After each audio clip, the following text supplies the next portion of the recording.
"You're why this family is breaking down," my brother yelled. My dad only nodded and said, "Maybe it's best if you vanish for a while." I said nothing, just walked away. This morning, I woke up to 17 missed calls and one text, "Come back." Something went wrong. I'd spent my whole life being overlooked. But that all changed the day my brother tried to erase our family. He had no idea I'd been watching, and I was about to make him regret every single move.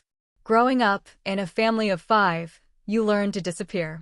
Not physically, but emotionally, mentally. You learn to read the room before you even enter it, how to cut your sentences in half, because no one's really listening anyway. My name is Daniel, I'm 27, and until recently, I thought being invisible was just my role. My older brother, Michael, was the golden child, football captain, business degree, now runs some marketing agency he never stops talking about. My younger sister, Emily, was the sweet one, the baby, the one who cried and got hugged, stumbled and got caught. Me? I was the responsible one, the quiet one. The Daniel will understand one. It's not that I didn't love my family. I did, or at least I thought I did. But love can rot, I've learned, especially when it goes unreturned for years. Our house wasn't violent or chaotic, it was just cold. Our mom passed away when I was 10. After that, Dad, Robert, sort of checked out. He didn't leave physically, he still made dinner, microwaved, of course, and worked his 9 to 5. But he stopped looking at us like we were his kids. He started looking through us. Michael stepped up fast. He was already 14 and knew how to twist grief into advantage. He became Robert's second-in-command almost overnight. While I was still trying to figure out if it was okay to cry in my room when no one was watching. Emily was too young to remember much. She just knew how to smile at the right moments and get away with everything. I moved out at 19. No big announcement, no fight. I just packed my stuff and left. I didn't even get a good luck from Robert. I got a text from Emily that said, "Miss you already," smiley face, and nothing from Michael. I built my own quiet life. A small place an hour away, worked IT support, then cybersecurity. Nothing glamorous, but I liked it. I liked peace. But every few months I'd get pulled back in. A birthday dinner, a family emergency, or Emily begging me to visit for the holidays because it's weird without you. So I'd show up, stand around like a coat rack, and leave with the same hollow feeling every time. The last time I came home was a Sunday, 3 weeks ago. Emily called me crying real tears this time, not the performative kind. She said Robert was selling the house without telling her, and Michael was in on it. Emily still lives at home, working part-time at a daycare while studying to be a nurse. She's never really had to be an adult, not the way I did. And as annoying as I found her sometimes, I still cared. So I drove down. The house looked the same, beige siding, chipped mailbox, the creaky porch step everyone forgot to fix. I parked next to Michael's brand new Range Rover and just sighed. Of course he was here. Inside, the air felt heavier than usual. Robert was at the kitchen table, scrolling on his phone. He looked up, grunted, then went back to scrolling. Emily came down the stairs barefoot, wrapped in an oversized hoodie, eyes red. She ran to hug me, and I hugged her back, trying to ignore how small and fragile she felt. "They didn't even ask me," she whispered. "He said I should start looking for a roommate. Like I'm just supposed to disappear." Michael walked in from the living room, holding a bottle of water like a prop. "Oh, look who decided to show up. Thought you'd ghost us again." He smirked like it was a joke but didn't wait for me to laugh. He just patted my shoulder and walked past like I wasn't a real person, just part of the set. We sat in the living room, and Robert started talking like we were in a board meeting. "I'm getting older. The house is too much. I've decided to sell it. Michael's helping me find a new place, something smaller. Emily, you'll have to start figuring out your next step." "Next step?" I asked. "She's still in school, Dad." "She's 23, Michael cut in. "Most people have jobs and apartments by now. Can't baby her forever." "She's not being babied," I said, trying to keep my voice calm. "You're blindsiding her. And since when do you get to decide everything?" Michael rolled his eyes. "Someone has to. You clearly don't want the job." That stung more than I expected. Not because it wasn't true. Michael had stepped into a leadership role, but he wielded it like a sledgehammer. And I had distanced myself, but that didn't mean I didn't care. I looked at Robert, hoping he'd step in, say something fair. But he just took a sip of coffee and said, "Let's not start a fight." I should have left then. Should have hugged Emily and driven away. But something inside me, not anger exactly, more like disappointment with sharp edges, made me stay. "You can't just toss her out because it's convenient," I said, locking eyes with Michael. "This isn't some startup you're streamlining. It's a home." Michael chuckled humorlessly. "You've been gone for years, Daniel. You don't get to walk in here and pretend like you're the moral compass." Robert sighed, louder this time. "He's right. You always did have a way of showing up late and acting like you knew better. Maybe you should have been around more." I felt like I'd been slapped. Not because of what he said, but how easy it was for him to say it, like he'd been waiting to let that line slip for years. Emily started crying again, and I stood up, heart pounding. "You're seriously okay with this? Kicking her out, selling the house behind her back?" Robert shrugged. "It's time." That's when Michael snapped. "You're the reason this family is falling apart," he said, his voice suddenly louder. "You show up once in a blue moon, stir the pot, and then disappear. Maybe it's better if you disappear for a while." I looked at Robert, hoping, begging for some pushback, for some kind of defense. But he just nodded and said, "Maybe he's right." I didn't say a word. I didn't yell or cry or throw anything. I just turned around, grabbed my keys, and walked out the front door. The porch creaked under my feet like it always did, but it sounded different this time, like a goodbye. I drove straight home that night. Didn't even check my phone. I put it on silent, took a long shower, and fell asleep, trying not to think about the way Robert's face looked when he said those words, like it was a relief to let me go. This morning, I woke up to 17 missed calls and a single text from Emily, "Come back." Something's happened. My stomach dropped like a stone. The drive back felt longer than it should have. My GPS said 62 minutes, but my thoughts stretched every second into something heavier. I didn't even get out of my pajamas. Just grabbed my keys. No breakfast, no coffee. That single text from Emily played on a loop in my head like a broken record. No details, no explanation, just enough words to tie a knot in my stomach. I called 3 times on the road. She didn't answer once.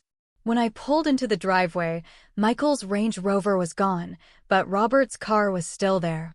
The porch light was still on, morning sun fighting with the dim yellow glow, like the house couldn't make up its mind if it was asleep or not.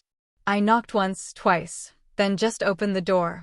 Emily was sitting on the couch in the same hoodie from the night before, knees hugged to her chest. Her phone was in her lap, screen cracked right through the middle. Her eyes were puffy and red. Not from crying, but from not crying. The kind of look that said she'd already run out of tears. "What happened?" I asked, stepping closer. She didn't answer right away, just motioned toward the kitchen. I turned, and there he was. Robert. Not hurt, not unconscious, just sitting at the table, packing a duffel bag. He looked up like I was the mailman. No guilt, no emotion, just tired eyes and a flat, "You're here."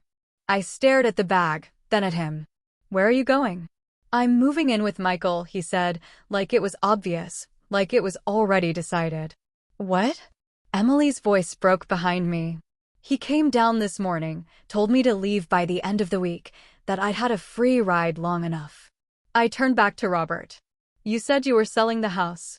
You didn't say you were kicking her out today." "I didn't say today," he said. But Michael made some good points. "He's got an extra room. It's better this way." Better for who? That's when I noticed it, the manila envelope on the table. Its corners were slightly bent, like someone had been gripping it too hard. I didn't even ask. I just picked it up. Inside were copies of documents, sale agreements, a wire transfer summary, a final notice from the title company. The house wasn't being sold. It had been sold 2 days ago. Without a single word to Emily. I felt the breath leave my chest. "You already sold it?" He didn't flinch. "We didn't think you'd be interested. Michael handled the paperwork. I signed where I was told. We got a good offer." I looked at Emily, who was just staring at her phone like she wanted to disappear. "So that's it?" No warning, no backup plan, nothing. You're just what? Leaving her homeless? Robert finally stood up. She's an adult. She'll figure it out. Something cracked inside me at that. Not loud, just a hairline fracture in the part of me that still thought maybe he had a heart buried under all that detachment. I told you I needed time, Emily said softly. You said I had time. Robert slung the bag over his shoulder like it weighed nothing. Plans change. And, just like that, he walked past me. No hug, no apology, not even eye contact. The door clicked behind him, and it was like the house exhaled. Emily didn't cry. Not this time. She just got up, walked to the kitchen sink, and turned on the faucet like she was trying to drown out the silence. I stood there with the envelope still in my hand, staring at the spot Robert had just vacated. What do we do now? She asked, her voice barely above a whisper. I didn't have an answer. The next few days were a blur of cardboard boxes and awkward texts from distant relatives who had no idea and wished they could help. Michael never called, not once. Robert sent one message that read, "Hope everything works out. Take care of your sister." Like he was absolving himself of all responsibility with a text. I took time off work, helped Emily move what she could into a storage unit I paid for. She stayed at my apartment for a while, sleeping on the couch with headphones in every night, zoning out to the same 5 sad playlists on repeat. I didn't ask her what she was listening to. I figured whatever it was, it helped her hold it together. About a week later, she got a part-time job at a diner nearby, started looking at studio apartments. But you could tell it still haunted her. The look on Robert's face, the way he left, the fact that Michael, our brother, had orchestrated the whole thing without blinking. Then one night, I came home from the store and found her sitting at my desk, my laptop open, my bank statements on the screen. "Hey," I said gently. "What are you doing?" She looked up slowly. "You sent them money." I didn't lie. "Yeah. Why?" "Because they asked." I'll never forget the look she gave me. A mix of betrayal and confusion. Like I'd switched sides in a war she didn't even know we were fighting. "They kicked me out. Sold the house. Left me with nothing. And you sent them money." "It was for Robert's medical bills," I said. "At least, that's what he said." She scoffed. "Of course he did." That night we didn't talk much. She went to bed early, and I stayed up staring at my phone, scrolling through texts from Robert. I hadn't replied to messages asking if I could spot him for the insurance gap or help with moving fees, all wrapped in guilt-laced bows. You know, I wouldn't ask if I had any other option. Michael's covering most of it, but we're a little short this month. I had been sending him money for months. Not much, maybe a few hundred here and there, but enough. Enough to keep the illusion going. And I realized something then. He didn't ask Michael because Michael wouldn't have helped. He asked me because I always did. 2 weeks later, Emily finally found a place. Tiny studio, barely enough room to breathe, but it was hers. I helped her move in, carried boxes up narrow stairs, and pretended not to notice the water stain in the corner of the ceiling. She smiled like she was okay, but I could tell she was still watching the door, still hoping maybe Robert would show up. He didn't. Then the real bomb dropped. Emily came home from work one afternoon with a letter in her hand. No return address, just her name handwritten on the front. Inside, a formal notice. Michael was filing for emergency power of attorney over Robert's estate. Health-related, which would include access to everything. Emily wasn't mentioned once. Neither was I. We didn't even know Robert had health issues. He never said a word. But apparently, Michael was already in the process of moving Robert into a long-term care facility and getting control over his finances. The house money, the joint accounts, the remaining investments, all of it. I called Michael that night. He answered on the second ring like he'd been waiting. "Daniel," he said, like I was a nuisance. "To what do I owe the honor? Why didn't you tell us?" "Tell you what, that you were going after Robert's estate?" He didn't even try to deny it. "Because it's none of your business. Emily's not in a position to make decisions, and you haven't been part of this family in years. Someone had to take responsibility. He's not dying, Michael. He's not well either. And frankly, I'm done watching him struggle because you two can't get your lives together." There it was, the mask slipping.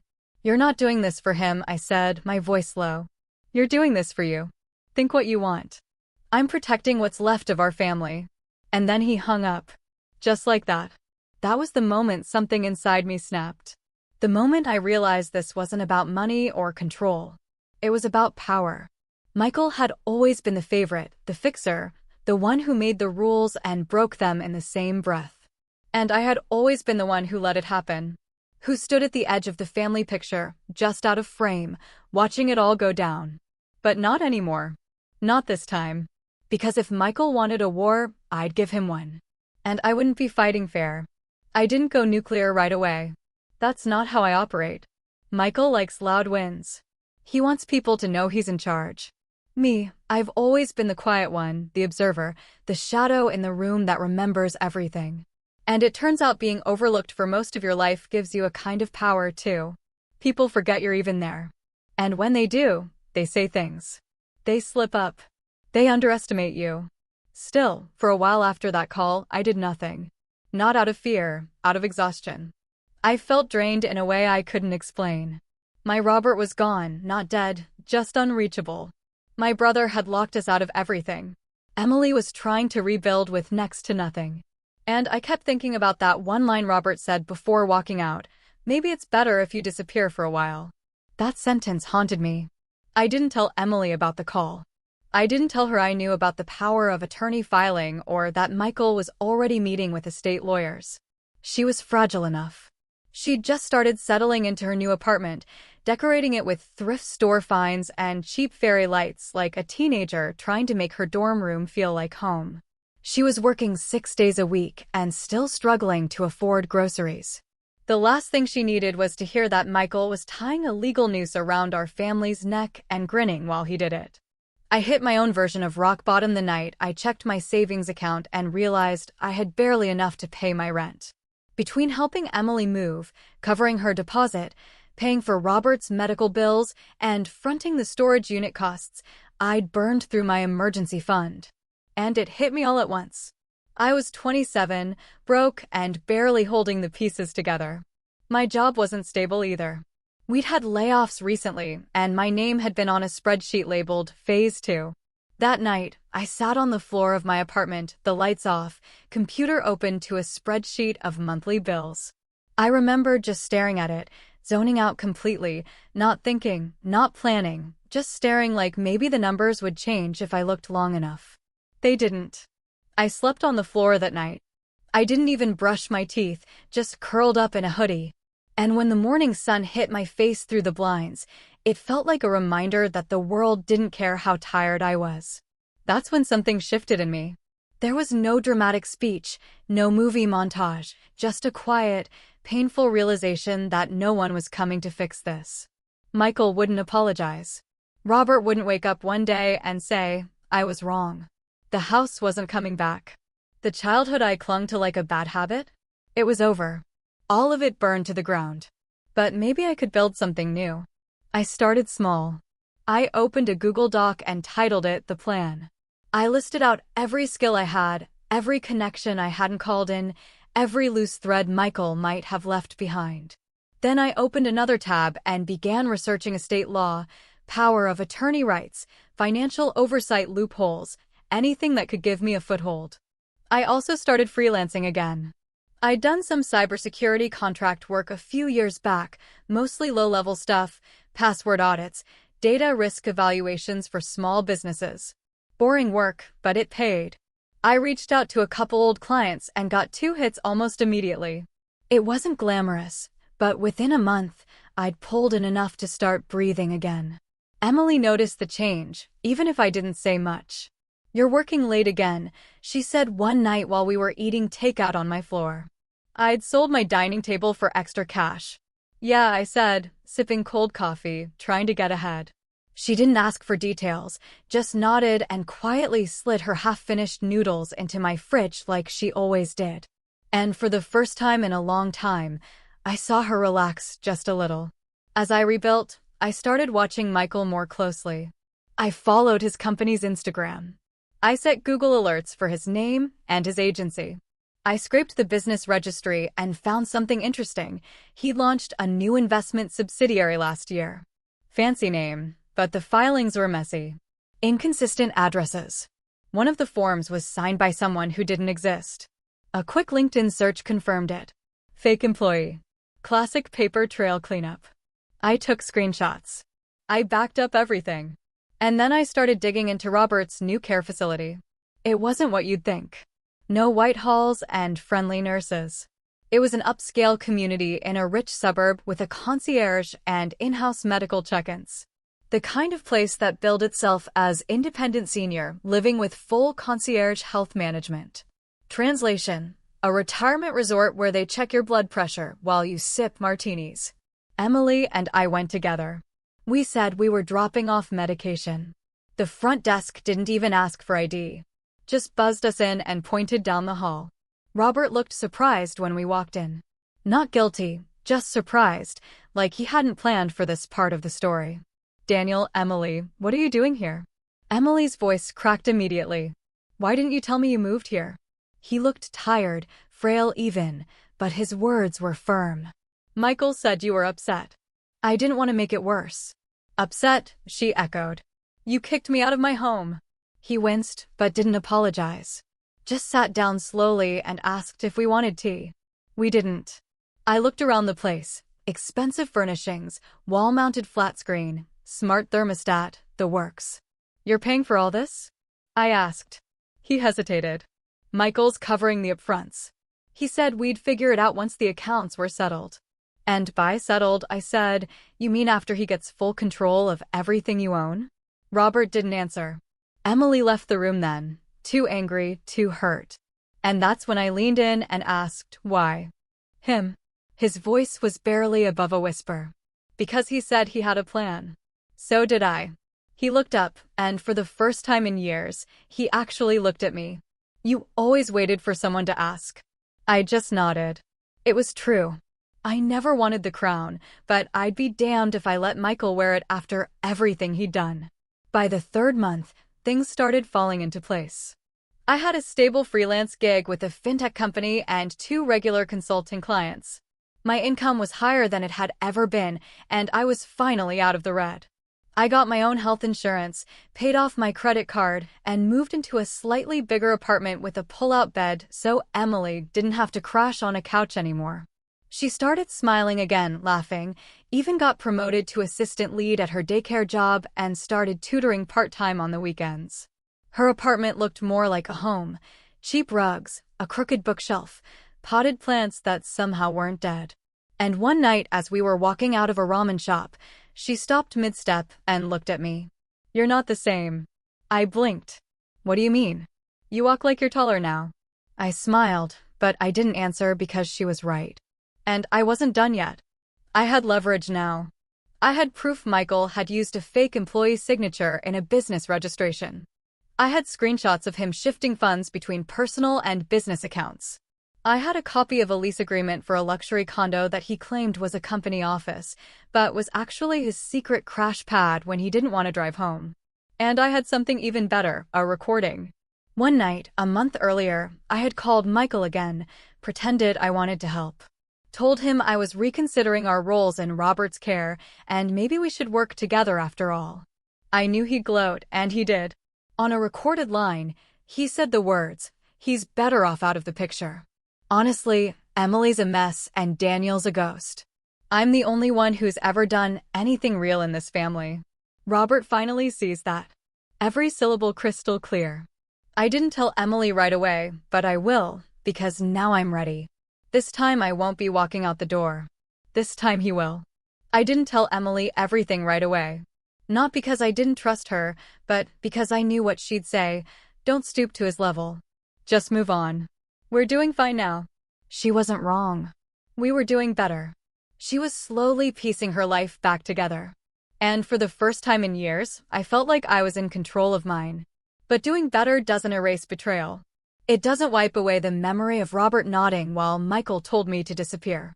Or the way they kicked Emily out without a second thought. You can't outrun that kind of thing. Not really. It settles in your bones, sits behind your ribs like a stone. And I knew Michael hadn't stopped. He never did. He was the kind of person who couldn't exist without dominance.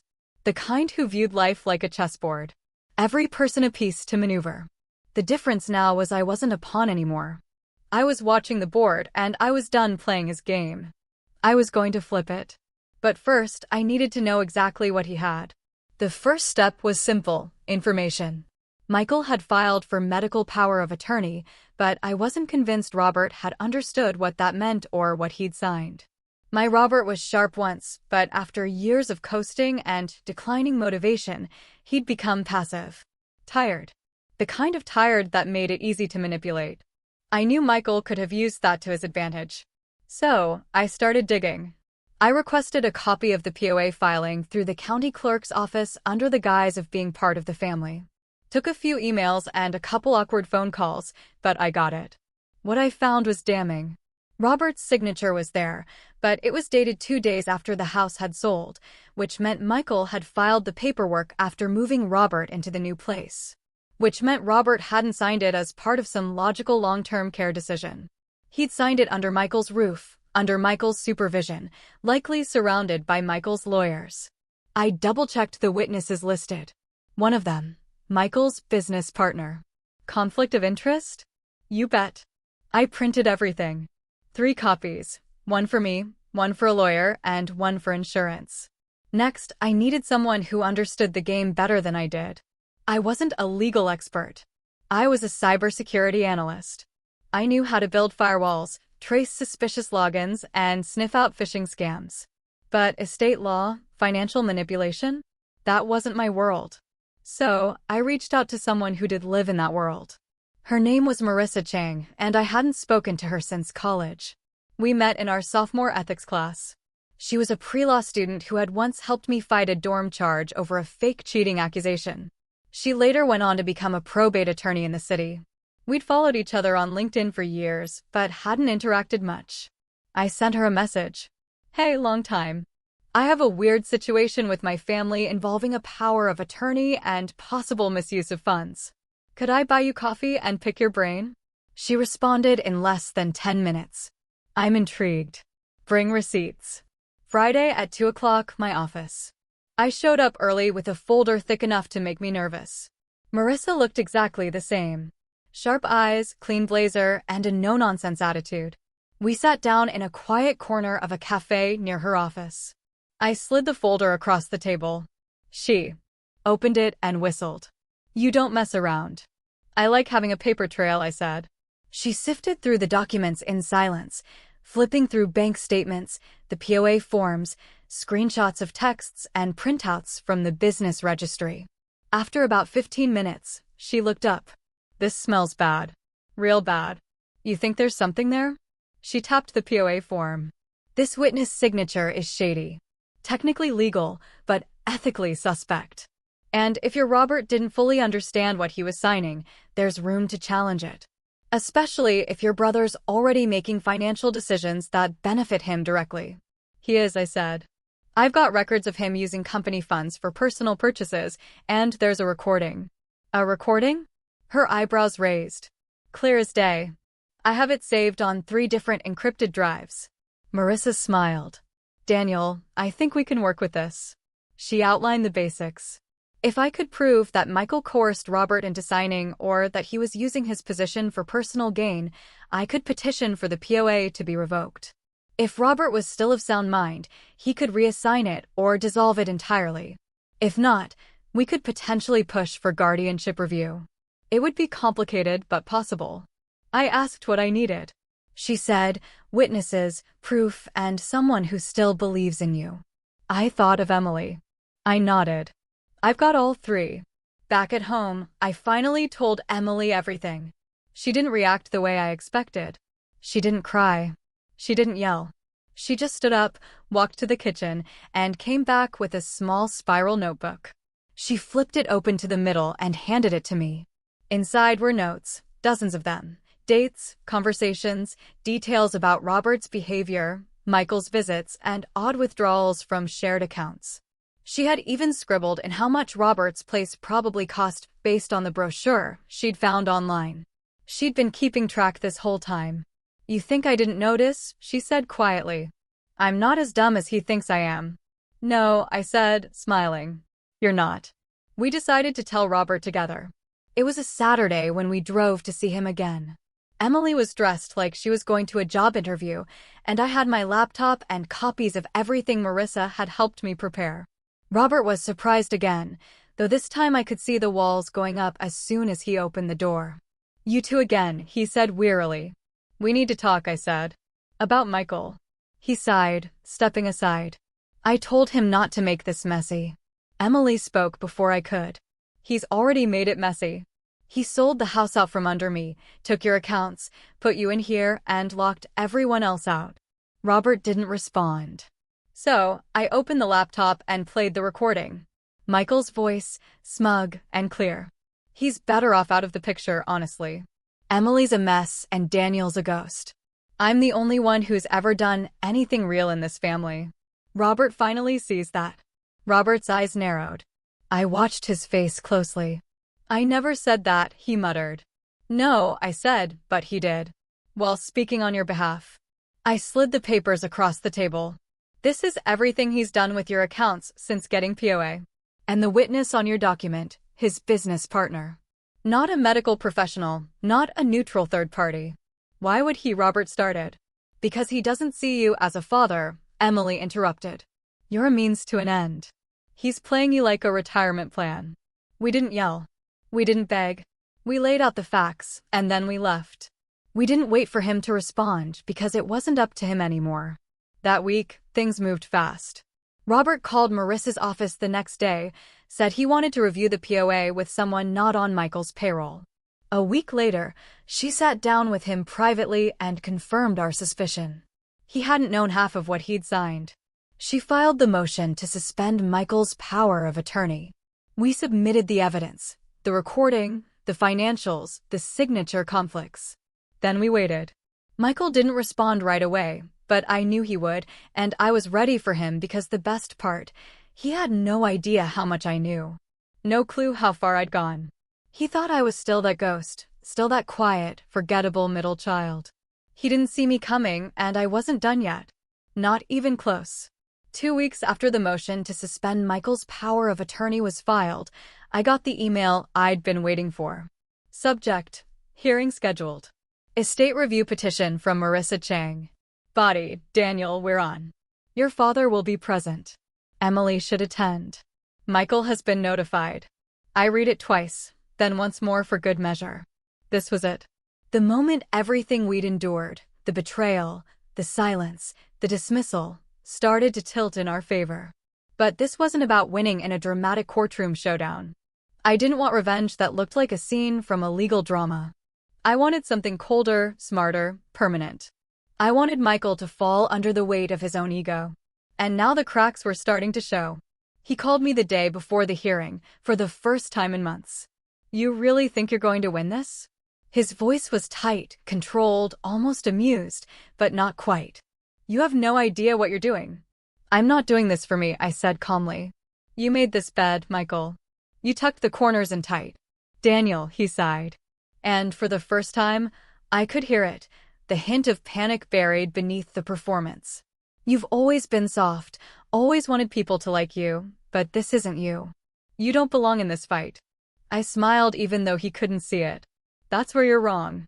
I've always belonged here. You just never noticed." Then I hung up. Emily and I drove to the courthouse together. Neither of us spoke much. She held a folder on her lap the whole time, the one with her spiral notebook and copies of the withdrawal logs. Michael thought no one noticed. I had my laptop and the recording queued and ready. We walked into the hearing room at 10:58. Michael was already there, seated across the aisle in a tailored suit, flipping through his phone like this was just another Monday meeting. He didn't look at us. Robert sat near the front, quiet, hunched in a beige windbreaker. I didn't know what he was thinking. He hadn't spoken to either of us since the last visit, but he was here, and that mattered. When the judge entered, we all stood. The hearing began. Marissa spoke first, calmly presenting the motion to suspend and review the medical and financial power of attorney, citing evidence of undue influence, self-serving financial activity, and ethical violations in the witnessing process. She was methodical, sharp. The room went still when she played the audio clip. Michael's voice filled the space. He's better off out of the picture, honestly. Emily's a mess and Daniel's a ghost. I'm the only one who's ever done anything real in this family. Robert finally sees that. I didn't look at Robert when it played. I didn't have to. After that, Michael's lawyer scrambled. Claimed the tape was taken out of context. Claimed the financial decisions were legitimate. Claimed the witness wasn't a conflict of interest because the document technically met the state requirements. Technically was his favorite word, but the judge wasn't buying it. Not with everything laid out: paper trails, conflicting signatures, false employee filings, and the lease agreement on Michael's company condo that had nothing to do with elder care. Then came the best part. See, I hadn't stopped at just exposing Michael's manipulation of Robert. I'd kept digging through his business and through his second investment arm. What I found was a shell company registered to a P.O. box in Wyoming tied to 2 dummy accounts. Those dummy accounts had received multiple payments from Robert's estate after Michael got POA. Marissa presented it like a magician pulling a rabbit from a hat. And here, she said, we have wire records from a shell entity called Garnet Fold Holdings. The bank account ends in 7731. That account received 3 separate payments of $11,000 each, all labeled facility support, originating from the estate account in question. However, Garnet Fold is not affiliated with the care facility Mr. Reynolds currently resides in. The judge raised an eyebrow. Michael's lawyer tried to object, but it was weak. Emily leaned over and whispered, "He's sweating." I didn't even have to look. I knew. The judge called a recess. 10 minutes later, we were back in. Final judgment: power of attorney suspended, pending formal review. Access to all estate accounts frozen. Financial control transferred to a neutral third-party fiduciary appointed by the court. Review of Michael's conduct submitted for ethical and legal investigation with potential civil penalties pending the results. Michael stood there in silence, face pale, lips pressed tight. Then he turned and walked out. No smugness, no smirk, just gone. Emily exhaled, shaky and slow. Her eyes welled up, but she blinked it away. Robert didn't say anything until we were outside. We stood under the courthouse steps, the autumn wind tugging at our jackets. He looked at me. Really looked. I didn't know, he said softly. I know, I replied. You should have. He nodded. There was nothing else to say. A month passed. Michael didn't call. He couldn't, even if he wanted to. Robert's accounts were sealed, his access revoked. The court-appointed fiduciary reached out to me and Emily to confirm Robert's expenses were now being handled with transparency. Every statement was clean. No more shadow payments. No more missing funds. The shell company was under formal review. And while the criminal side was still pending, Michael's name had already started to lose its shine in his business circles. His agency's social media went quiet. His personal accounts went private. Marissa told me over another coffee. His name will never carry the same weight again, even if he avoids jail. I'm okay with that, I said. Because this wasn't about jail. It was about truth. It was about dragging everything he'd buried into the sunlight and watching him squint against the brightness. Emily started coming by more often. Her apartment was cozier now, warmer. She painted the walls a light sage green and adopted a stray cat that liked to knock over her coffee mug. One evening, we sat on my balcony wrapped in blankets, watching traffic buzz in the distance. She nudged me.